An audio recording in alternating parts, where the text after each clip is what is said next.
All of them.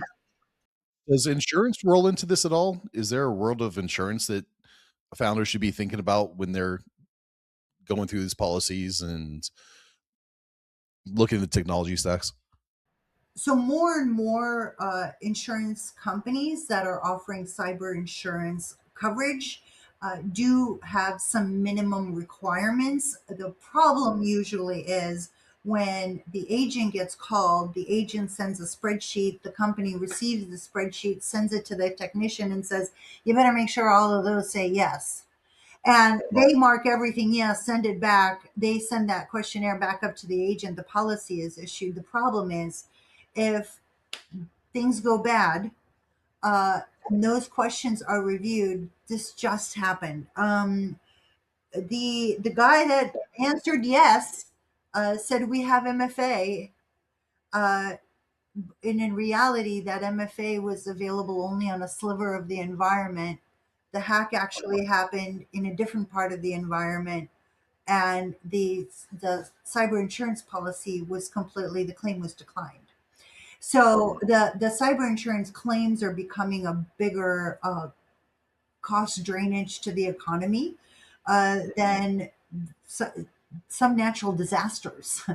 And unless that questionnaire is answered correctly, in order to answer it correctly, you're going to need to have a lot of these policies in place. What's the biggest gate blocker to creating these policies and to keep them maintained? I mean, this is going to be just my last question for you, actually. The templates. The templates that make the claim that this is going to be easier for you. Okay, it's just not having somebody thinking through it in the experience. Because it's just the opposite. It's just the opposite, right? So if I have, let's say, 100 controls in NIST, and the template or the GRC tools you have, it says you have to do all 100, but really 37 of them apply to me today, and I implement 37, it looks like I failed, but I haven't failed. I'm at 100%. And those templates are written so generically and vaguely that it's really hard for people to even know what they say. And so, because of that, what ends up happening is just more confusion, and it just becomes that more of that isolation, where you want the governance to oversee your operations and alert you to something that's failed.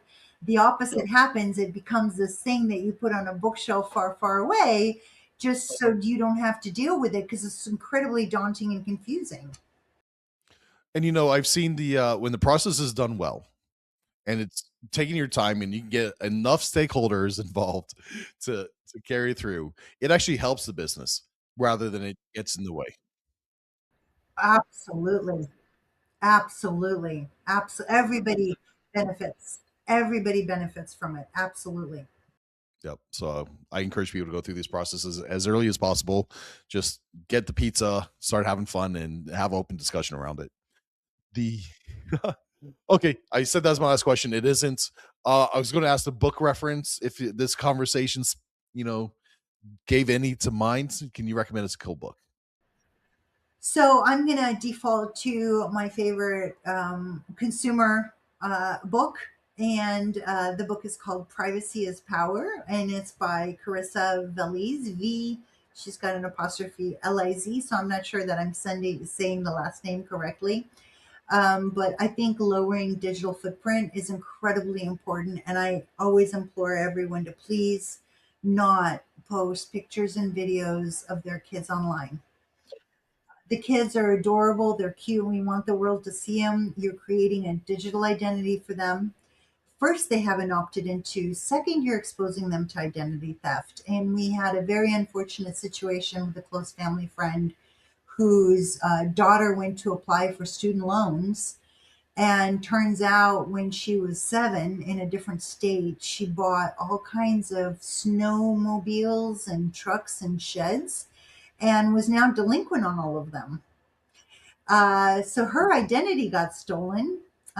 because mom and dad posted about how she was damn cute when she was doing all of her things being a child.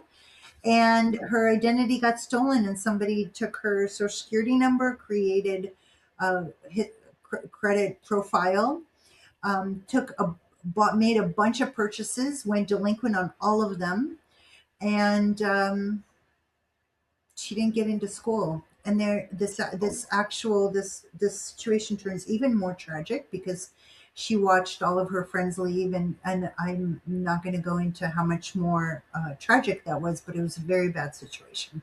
So I implore all of you to lock your social security numbers down, lock your kids' social security numbers down, and it is nobody's business what the inside of your living room looks like, and what your puppy name is, and what your favorite daughter's favorite dessert is, and where you took the kids for dinner. It's nobody's business.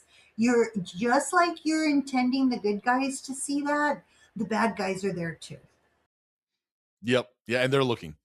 So while you make it when like you're going to give some free lunch to somebody else, and that's I've heard worse stories than that.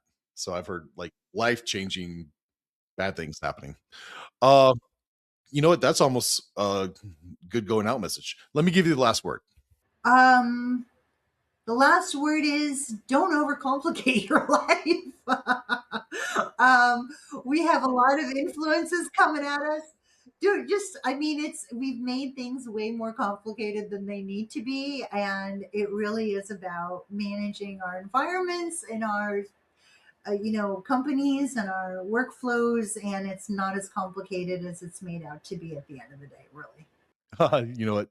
God bless you, Karina. That was a beautiful message. Thank you for this call. This was a lot of fun, and I appreciate you sharing all this with my community. Thank you for having me. I appreciate it.